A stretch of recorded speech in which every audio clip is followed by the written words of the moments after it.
बहन जी गुलाल खरीद लो। नहीं लेने, माफ करो। चलो बेटा, आगे बड़ी दुकान से मैं तुम्हें पिचकारी खरीद कर देती हूँ। अंकल ले लो ना, सुबह से हमने एक भी पैकेट नहीं बेचा अंकल। अरे नहीं लेना बेटा, हटो आगे से। पिंकी रुक बिटिया, कोई बात नहीं, अगर वो नहीं खरीद रहे कोई और आ जाएगा। पर माँ, सुबह से कोई भी गुलाल खरीदने नहीं आया। अब हम घर जाकर क्या खाएंगे माँ? घर पर तो कुछ भी खाने का नहीं रखा। बिट्टू और पूजा घर पर हमारा इंतजार कर रहे होंगे। और बापू की भी तो तबीयत ठीक नहीं है माँ, तुम्हें उनकी दवाई भी खरीदनी थी। रो मत मेरी बच्ची, कोई बात नहीं, भगवान चाहेंगे तो हमारे गुलाल, रंग और पिचकारी जरूर बिकेंगे। शांति एक गरीब औरत थी जो अपने पति और 3 बच्चों के साथ एक गरीब बस्ती में रहती थी। शांति का पति बीमार रहता था, इसलिए वो कोई काम नहीं कर पाता था। अपने 3 बच्चों का पेट पालने के लिए शांति कोई न कोई मजदूरी कर ही लेती थी। होली के दिन थे, इसलिए शांति ने एक दुकान से होली का सामान उधार लेकर बेचने के लिए सोचा। पर पिछले 2 दिनों से शांति का एक भी सामान नहीं बिका था, इसीलिए वो बहुत परेशान हो रही थी। लाला जी, आधा किलो चावल और 20 रुपए की दाल उधार दे दो। जैसे ही थोड़े गुलाल और रंग के पैकेट बिकेंगे, मैं कल उधार चुका दूंगी। देख शांति, होली के दिन चल रहे हैं और तू तो जानती ही है महंगाई कितनी बढ़ गई है। अब तुझे उधार देने के चक्कर में जो पैसे दे रहे हैं उन ग्राहकों को तो नहीं छोड़ सकता ना। थोड़ी देर खड़ी रह, अभी दिमाग मत चाट। हाँ भैया, 1 किलो शक्कर, 2 किलो मैदा और बाकी जो सामान है सब आपका बांध रहा हूँ है। शांति बहुत देर तक लाला की दुकान पर खड़ी रहती है। पिंकी भी बहुत थकी हुई थी, रात होने को थी, इसलिए वो पिंकी से बोली, पिंकी मुझे लगता है यहाँ समय लग जाएगा। एक काम कर, तू ये थैला पकड़ और घर पहुँच। अपने बाबू से कहना मैं सामान लेकर आ रही हूँ, ठीक है? कब तक यहाँ खड़ी रहेगी तू भी तो थक गई है। ठीक है माँ। पिंकी घर चली जाती है। कुछ देर बाद शांति घर लौटती है, पर उसके हाथ खाली थे। माँ, कितनी देर लगा दी आने में? माँ, बहुत भूख लगी है। क्या हुआ माँ, तुम सामान नहीं लाई? नहीं बिटिया, लाला ने सामान देने से मना कर दिया। शांति, काश तुम्हारी बात मानकर मैंने शराब जैसी बुरी चीज को छोड़ दिया होता तो आज मेरा शरीर खराब ना होता। ये सब मेरे कारण ही हो रहा है। शराब इंसान का सब कुछ खत्म कर देती है, उसे तबाह कर देती है। शांति अपने पति की बातों को सुनकर रोने लगती है, पर अब क्या हो सकता था? उसे तो मेहनत करनी ही थी। जब तक उसका पति ठीक नहीं हो जाता उसे काम करना था। अगले दिन शांति पिंकी को लेकर फिर से होली का सामान बेचने निकलती है। शांति और पिंकी एक पेड़ के नीचे बैठे थे। बाबूजी, गुलाल खरीद लो, कल होली है। ये देखो, हमारे पास लाल, पीले, हरे, गुलाबी सब रंगों के गुलाल हैं बाबूजी।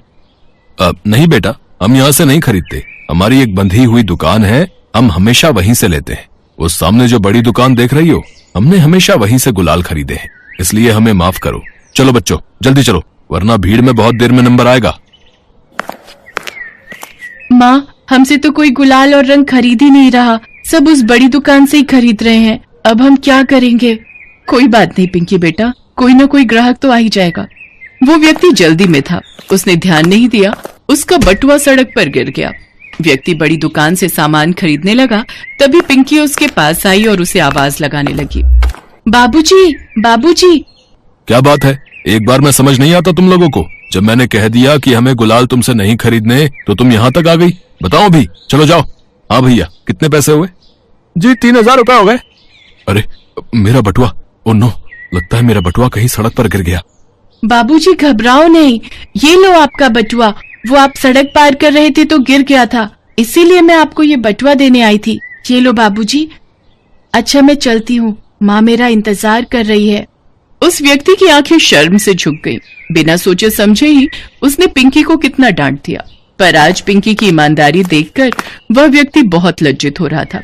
वो अपने बच्चों के साथ पिंकी और शांति के पास पहुंचा। अब मुझे माफ कर दीजिए बहन जी, सॉरी बेटा, मैंने आपसे किस तरह से बात की, पर आपने तो मेरा कितना बड़ा नुकसान होने से बचा लिया। थैंक यू सो मच बेटा। पापा, मुझे ये वाला गुलाल और ये वाले गुब्बारे के पैकेट भी लेने हैं, और ये छोटी वाली पिचकारी भी। पापा, मुझे यही वाली छोटी पिचकारी भी, कितनी सुंदर है। पापा, इतनी बड़ी पिचकारी उठाकर मेरे हाथ थक जाते हैं, मुझे ये छोटी पिचकारी दिलवा दो, ये बंदूक वाली। पापा हाँ हाँ बच्चों, मैं तुम्हें सब कुछ खरीद कर दूंगा, बहन जी, ये जितनी भी पिचकारियां हैं और गुलाल के पैकेट आप सारे पैक कर दो। सारे पैकेट बाबूजी? आप हमारे गुलाल और रंग के सारे पैकेट खरीद लोगे? हाँ बेटा, तुम ही तो कह रही थी कि तुमसे कोई भी नहीं खरीद रहा, इसलिए मैंने सोचा कि तुम्हारी ईमानदारी का इनाम भी तुम्हें मिलना चाहिए। तुम जैसी नेक और अच्छी बच्ची को सच्चाई और ईमानदारी का उपहार देना मेरा फर्ज है। ये लीजिए बहन जी, ये 5,000 रुपए, ये तो इस सामान के। और क्या नाम है वैसे बेटिया तुम्हारा? बाबूजी, मेरा नाम पिंकी है। पिंकी बेटिया, ये मेरी तरफ से तुम्हारे लिए उपहार के कुछ रुपए, ये मैं तुम्हें अपनी खुशी से दे रहा हूँ, आशीर्वाद समझकर रख लो, ठीक है? सचमुच पिंकी की ईमानदारी से वो व्यक्ति इतना खुश हुआ कि उसने 5,000 रुपए सामान के और 5,000 रुपए पिंकी को उपहार के दिए। होली के दिन शांति को इन रुपयों की बहुत जरूरत थी। शांति खुशी खुशी पिंकी के साथ घर जाती है।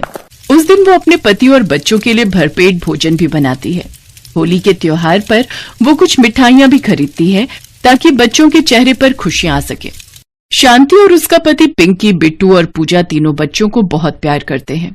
पिंकी भी अपने परिवार के चेहरे पर खुशी देखकर बहुत खुश थी। सब मिलकर होली का त्योहार मनाते हैं। होली के बाद बचे हुए रुपयों से शांति एक सब्जी का ठेला लगाती है। शांति के पति रमेश ने भी सोच लिया था कि अब वो शराब को बिल्कुल हाथ नहीं लगाएगा और जैसे ही तबीयत ठीक होगी वो भी मेहनत मजदूरी करके अपने परिवार को चलाएगा। कहते हैं जो मेहनती और ईमानदार स्वभाव के होते हैं, भगवान सदैव उनके साथ रहते हैं। अर्जुन 12 साल का था। इस छोटी सी उम्र में भी उसे दिन भर काम करना पड़ रहा था। पिछले साल लॉकडाउन की वजह से उसके पिता का कपड़ों का धंधा बुरी तरह चौपट हो गया था। नए ग्राहक तो बने नहीं, उल्टे जो उनके पुराने ग्राहक थे वो भी टूट गए।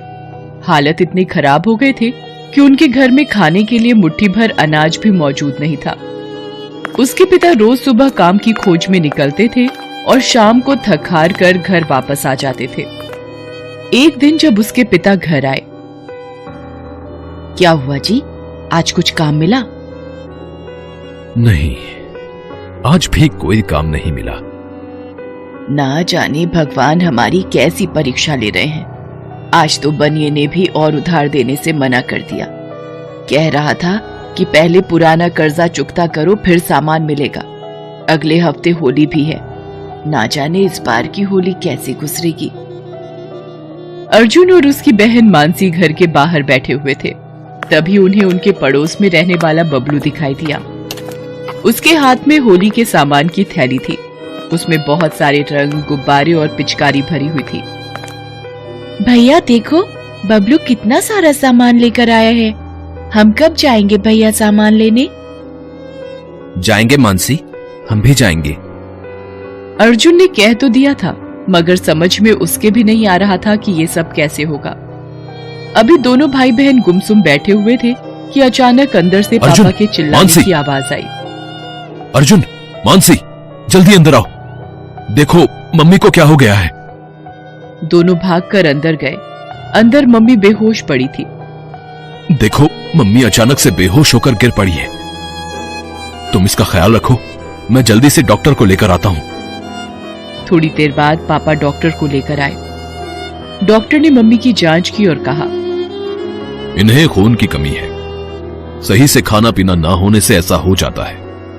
मैं दवाई लिखकर दे देता हूं, आप मंगा लीजिएगा और इनके लिए फल लेते आइएगा।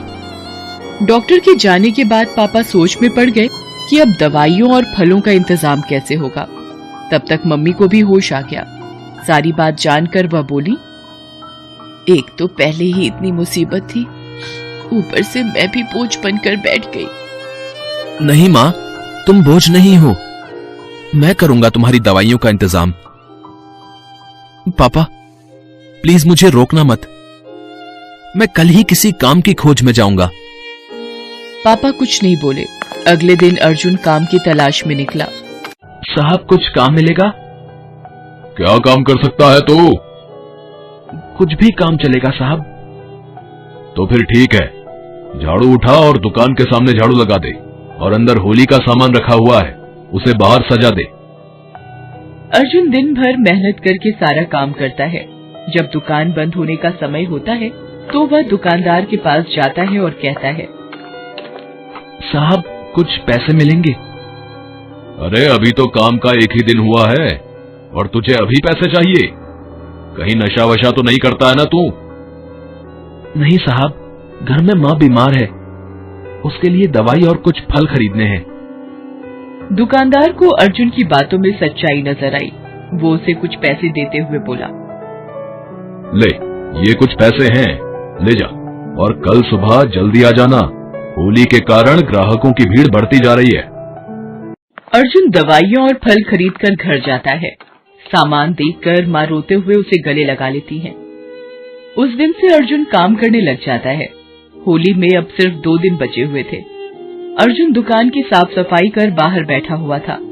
तभी उसे एक औरत की आवाज सुनाई दी, चोर चोर, पकड़ो पकड़ो। अर्जुन ने देखा एक चोर उस औरत का पर्स लेकर भाग रहा था। अर्जुन ने आव देखा नताब और उस चोर के पीछे दौड़ पड़ा। दौड़ते दौड़ते वो चोर के करीब पहुंच गया। चोर ने जब देखा कि एक लड़का उसके इतने करीब आ गया है तो उसने पर्स का एक भरपूर वार अर्जुन पर कर दिया। पर्स सीधा अर्जुन के सिर पर लगा। उसका सर फट गया, लेकिन फिर भी अर्जुन ने उसका पीछा करना नहीं छोड़ा। वो दौड़ते हुए चोर के पैरों से लिपट गया और उसे गिरा दिया। तब तक आसपास के लोग भी वहां आ गए और चोर को पकड़कर पुलिस के हवाले कर दिया। इधर अर्जुन की आंखों के सामने अंधेरा छा गया और वो बेहोश हो गया। अर्जुन को जब होश आया तो वो अस्पताल में था। लोगों ने उसे अस्पताल में भर्ती करवा दिया था, जहां डॉक्टर ने उसकी मरहम पट्टी कर दी थी। नाम पता लिखवाने के बाद उसकी छुट्टी कर दी गई। अगले दिन जब अर्जुन घर आया तब, भैया कल होली है, आपने तो कहा था हम भी होली का सामान खरीदेंगे। बोलो ना भैया, हम कब जाएंगे? अर्जुन की आंखों में आंसू आ गए। दुकान के मालिक से तो मैंने पैसे पहले ही ले लिए थे, माँ की दवाइयों के लिए। पापा के पास तो कुछ होगा नहीं, अब कहां से लाऊं इसके लिए होली का सामान? अब तू फिक्र मत कर, मैं तुझे होली का सामान जरूर दिलवाऊंगा, जरूर दिलवाऊंगा। अभी अर्जुन मानसी से ये बोल ही रहा था कि वहां एक कार आकर रुकी। उस कार से वही कल वाली औरत जिसका पर्स चोर लेकर भागा था वह निकली। उसके साथ उसके पति भी निकले। उसके हाथों में ढेर सारी थैलियां थी। आंटी, आप यहाँ कैसे? बताती हूँ, पहले अंदर तो चलो। वो औरत और उसका पति अर्जुन और मानसी के साथ अंदर आते हैं और अर्जुन के माता पिता से मिलते हैं। कल अर्जुन की वजह से हम बर्बाद होते होते बचे हैं। जिस पर्स को अर्जुन ने चोरी होने से बचाया है उसमें हमारी प्रॉपर्टी के कागज थे और मेरे कुछ गहने थे जिनकी कीमत 12-15 लाख थी। अगर वो चोरी हो जाते तो हम बर्बाद हो जाते। फिर उसके पति ने कहा, अर्जुन ने हमें बर्बाद होने से बचाया है, इसलिए हमारा भी उसके प्रति कुछ फर्ज बनता है। हम पहले अस्पताल गए थे, वहीं से आपके घर का पता मिला। ये लीजिए, इसमें कुछ कपड़े, फल और मिठाइयां हैं। लो बेटा, इसमें आप लोगों के लिए रंग और पिचकारी है। और भाई साहब, आप अपनी नौकरी की चिंता बिल्कुल मत कीजिए। इनके दोस्त की शुगर मिल में सुपरवाइजर की पोस्ट खाली है, वो नौकरी अब आपको ही मिलेगी। और आपकी पत्नी के इलाज की जिम्मेदारी भी अब हमारी। और अब से दुकान पर काम करना बंद। अब आप और आपकी बहन फिर से स्कूल जाएंगे। अर्जुन के पापा की आंखों में आंसू आ गए। आज उन्हें अपने बेटे पर गर्व महसूस हो रहा था। हो भी क्यों ना, आज ये सब कुछ तो उन्हें अपने बेटे की बदौलत ही मिला था। उधर अर्जुन भी बहुत खुश था। ये होली एक साथ इतनी सौगातें जो दे गई थी। हेलो दोस्तों, कैसे हैं आप सब? हमारी कहानियां देखने के लिए हमारे चैनल को सब्सक्राइब कीजिए और हाँ, बेल आइकॉन पर क्लिक करना मत भूलिएगा।